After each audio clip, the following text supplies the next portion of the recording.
It's so great to express it with the art also, because then you can feel it and you can taste it. Right. Yeah.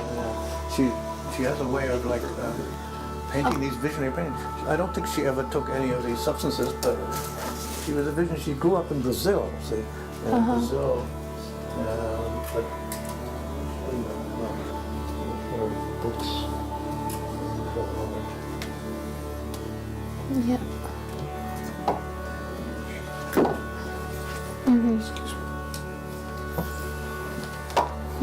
Both of these are. There's actually that painting on the cover. So you don't think she'll mind if we show her No, pictures? not at all.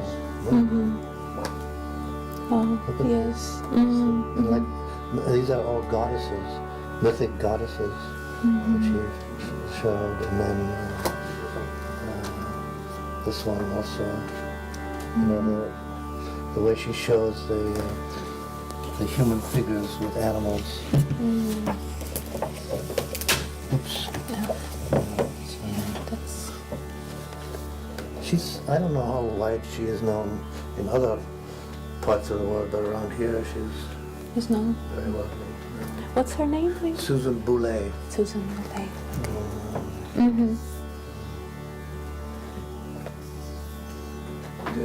Painter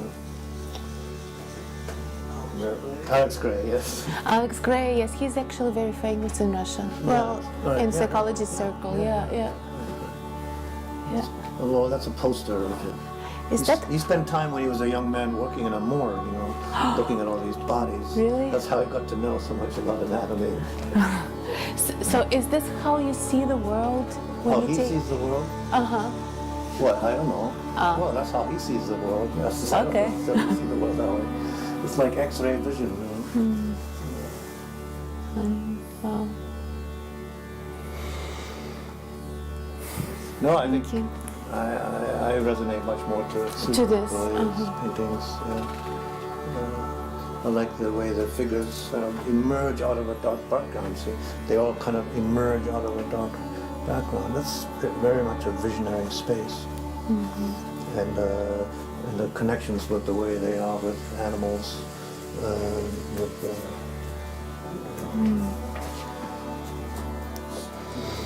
satanic spirits or spirits from other lifetimes or other dimensions.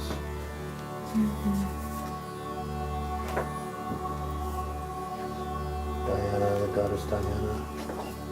She's a...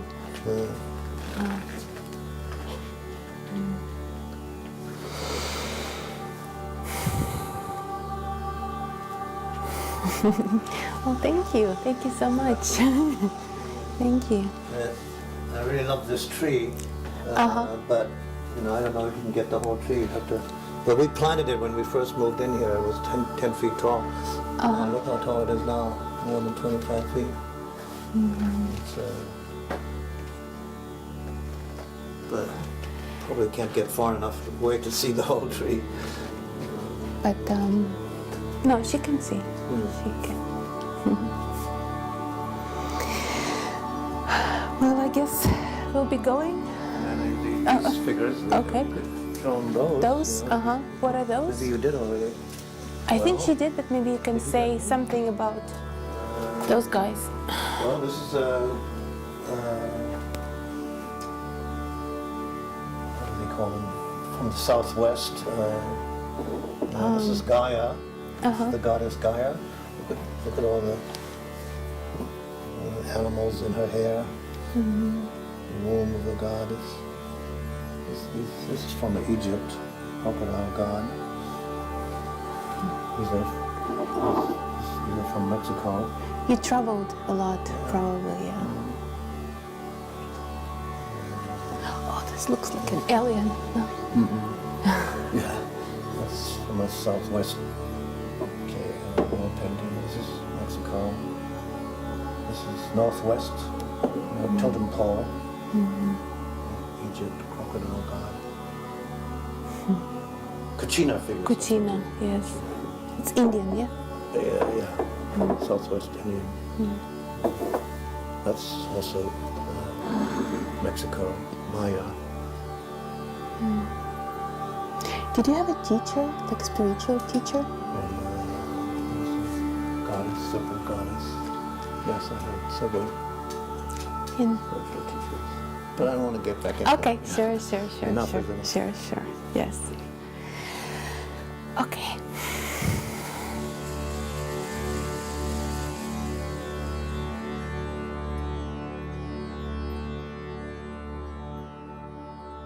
People who watch us, they probably never been in those, really expanded states of consciousness. No, I wouldn't assume that. Okay. Because that's what I was saying earlier. Expanded states of consciousness are not limited to drugs. They can happen anytime. For example, you walk out in nature Yes. and the beauty of the flowers and the birds and the trees and, or you fall in love and all of a sudden everything is rose-colored and beautiful. Yes. And everything is shining with radiance and like that, and all negative things are gone and like that. And of course that can change. You can fall out of love too. But so, yeah, people have people have meditative experiences, very profound. There's nothing, there's nothing that the drugs can do that can also be done without them. Absolutely nothing. So maybe you can tell me as a psychologist, so when I fall out of love or the beauty, and I feel my constructed reality, and I feel that people are, that they're communicated with me sometimes, they don't understand, they don't say, they say, oh, you're just hallucinating, or you were just in love, or you were just in California. So which were you? Where were you? In love in California. In love in California, Yes, right. yes. In love with California. Right. So what do you, It depends on the set and the setting. So what Depends on the set and setting. It's how would I you don't have to explain anything. It depends on the situation. but it's hurtful. It's hurtful when people Say what? say They're misinterpreting what you're saying. Yeah, like they're saying, or you're so naive, for example. To what? If I would say, people actually can treat each other nicely, say hello and goodbye, and right. how are you, and is this good for you? And they say, oh, you've just been in California, of course. You're in love with California, and you've got stars in your eyes. Yeah, and you don't understand reality. Right. You don't understand that people Reality is back here in Moscow. Right. And you don't understand in the grimy streets. That reality, that in reality you have to fight for stuff. But you don't have to talk to those people. Is it your obligation? Why would you want to talk to those people? Well, I go on the street and I have no choice. Oh, you talk to people in the street? Well, but that's because they you're push me on the street. They act differently. People in the people, street. Yes. Yes, that's true. And so when you go to the street, you have to, pay attention to your environment. Absolutely. And what's the intention of going into the street?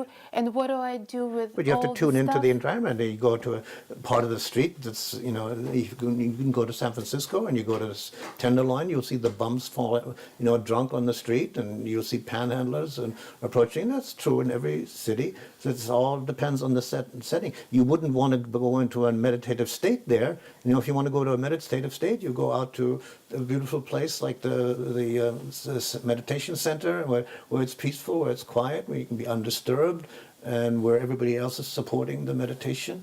If you're in the street, what are you doing in the street? You say, are you going shopping? Then you're focused on doing shopping. If you doing a news interview, then you go with your crew and you go with your microphone, and it's up to you. What's your intention? You see, you don't want to just go in the street and feel happy. And what? And feel happy. I want to go on the street and feel happy. I want to feel peaceful. You want to feel happy. Well, then then focus first on feeling happy, and then go on the street. Happy, and then people will enjoy your happiness and be happy with you. I wanted to ask you about ayahuasca.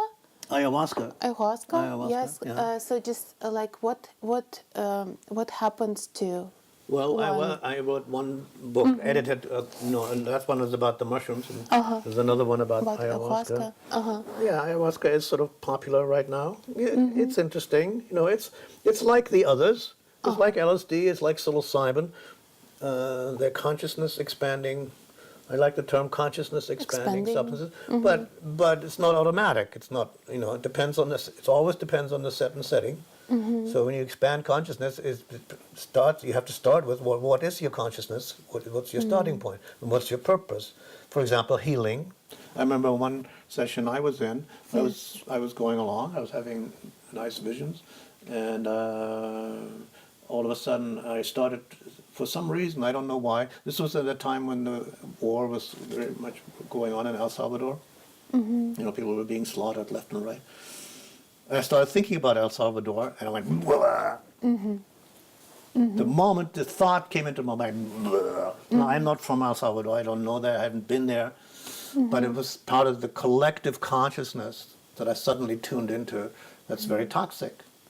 Blah. And I didn't solve anybody's problem, but it was just for me, an indication how the thought can trigger a bodily reaction. Of course, we know that all the time. The thought of fear triggers a bodily reaction. Anger triggers a bodily reaction. And that's what psychologists always work with. It always starts in the mind. You see, it starts in the mind. You have a thought. And then it becomes toxic. If you step off the sidewalk and out of the corner of your eye, you see a truck coming towards you and you jump back. And you have the mobilization to jump back. It's not an expanded state. It's sort of sub-threshold, but you see it. And because you're not going to see what kind of truck it is, what make it is, what color it is. You're not going to care about any of that. You're not going to calculate. It's an instinctive reaction, self-preservation, like that. And those kinds of instinctive reactions of fight or flight, that's what they call it in biology, fight or flight. The animal, if you can attack it, if it's smaller than you eat it, you attack it. If it's bigger than you run. Yeah. So, so when if you think you can deal with it, you attack it. If you think you can't, you run away.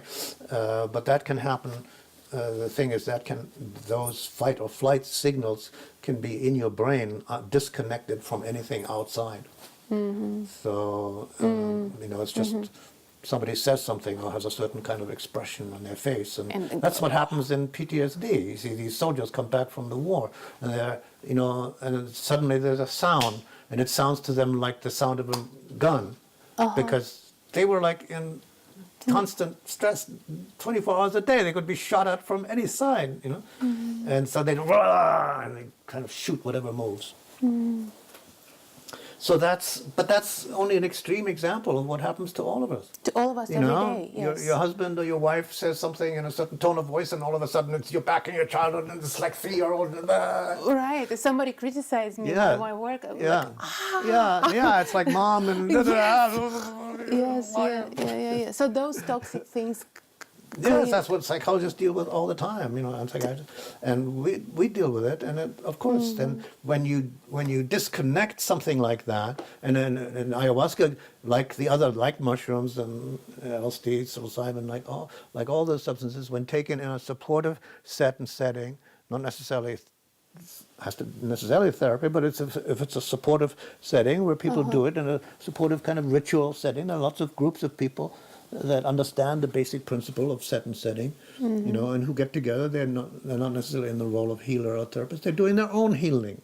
They adopt some kind of a ritual structure of a circle like that, honoring the native people, like the peyote ceremonies, and honoring that kind of circle, honoring the spirits invoking the spirits of ayahuasca, not just taking the drug, but invoking the spirits. That's what the ayahuasqueros do.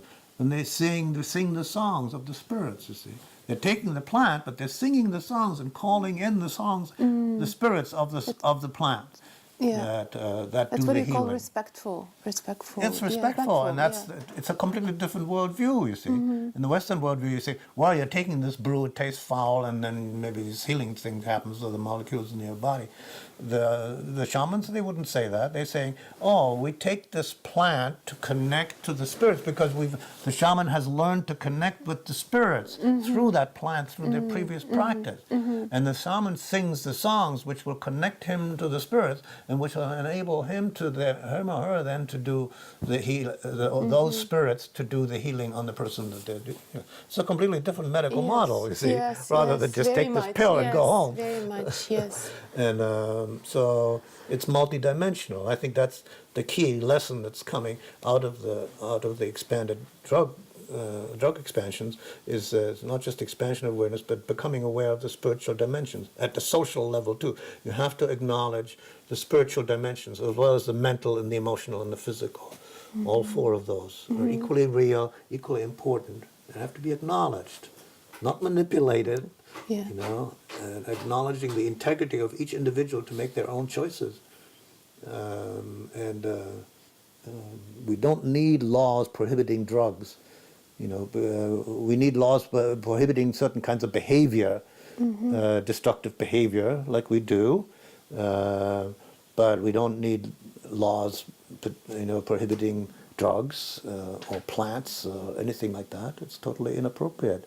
Drugs, crimes without victims, putting all like 1.5 million people in jail just for possessing a plant. I mean, what is that? That has nothing to do with crime or justice. And so there's lots to do. There's lots, the environment to clean up, and I think the only chance we have is focusing on the communities. Groups of people focusing on the community in which you live, learning to grow your own food, be mindful of the food that you eat as much as possible, develop ways of peacefully living with one another, learn self-reliance, resilience they call it. I don't know how you would translate that into English. We'll have a great translator, so... Resilience is a key concept. People, environmentalists, environmental philosophers, it means like elastic, how elastic is. So a piece of steel, for example, can be resilient. And a community can be resilient. It means it can take stresses and bounce back. Because the stresses are going to be much more extreme fires, more extreme floods, more extreme hurricanes, more extreme earthquakes, like that, more extreme starvation. So life is changing a lot, and we need to be resilience is a quality that we need to develop. It's like a fluid, right? It's like elastic. I'm going to say fluid because it has to do with materials. Elastic materials and elastic communities, being able to rebound from disasters. So your river comes and floods your whole town and makes 10,000 people homeless. What's the community going to do? The larger society can't necessarily come down, like in China, and at the community level, the communities should be resilient. And then socially, it's the same thing. So we're all working on that. Yes. With education. Yes, and, absolutely. Education, exactly. Yeah. In Pakistan and Afghanistan, educating the women so that the women can play the role that they can play, and know what's going on. They can read and write and participate in the decisions of the family and the community. Absolutely. Beautiful. Absolutely. Hey, I love that. Absolutely. Absolutely. Yes, totally. It has to be, everyone, rich and poor, rich and poor. If we can do it, we can have a civilization that would really be sustainable, where or to work towards sustainability. Yes. It's a process, and that's committed to taking care of life, yes. all life, human life, animal life, plant life. All life, in all countries. Yes. In all countries. So we'll care equally about people starving in China or in India or South Africa or no matter where it is, as here. As a neighbor. Right now it's kind of, we'll feed our own, but not those guys over there. They're different. They're different. Right. Let them work out their own issues. It's too late for that. It's too late for that. Because it's all connected. Of course, we can see that. They're dumping the radiation into Fukushima and the ocean. It's all connected. It's not just Japan. It's going to be washing up here. So we're all in it together. No other planet to go to. No other continent to go to. So, all right. On that note, I think that's a good note to end. This is great note to end. Yes. And only maybe if you can play. I know that you write songs. I don't know if you're ready for that now. Maybe I don't want to put you on the spot because No, I don't mind. I mean, do you have time for it? we have definitely time for a song. I have songs, or I have spoken word poetry with music. Yes. Please. let me see. Yes. Okay.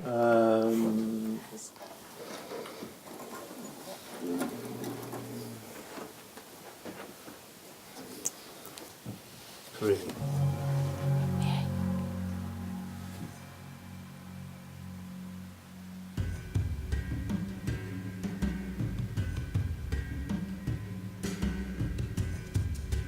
For 100 years now, wise teachers and elders have urged, we must bring together the spirituality of the East with the energy and material mastery of the West.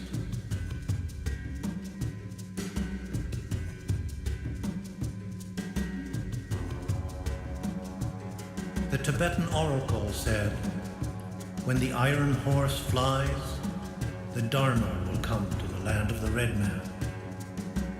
This prophecy has come to pass.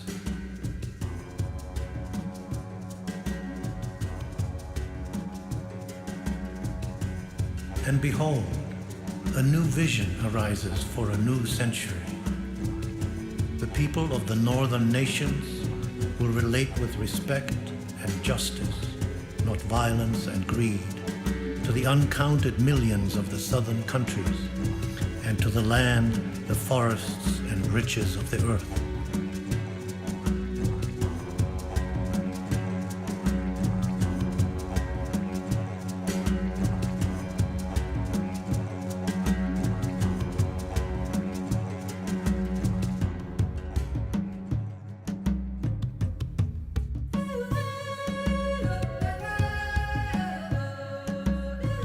The prophet-seers of the Incas say, the condor of the south and the eagle of the north will fly together in freedom.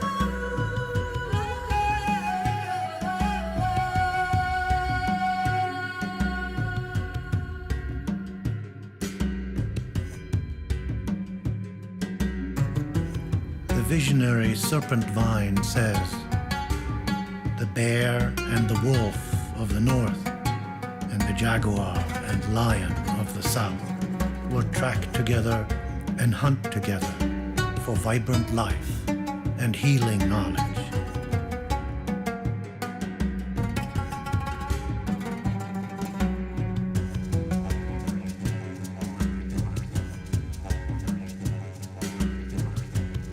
The great serpent of the Amazon forest, the wise turtle of the California desert, will share their ancient secrets again with humans humble enough to want to learn, to live in balance with one another, and with the earth, great goddess, mother of all the living, embracing and nourishing all her children.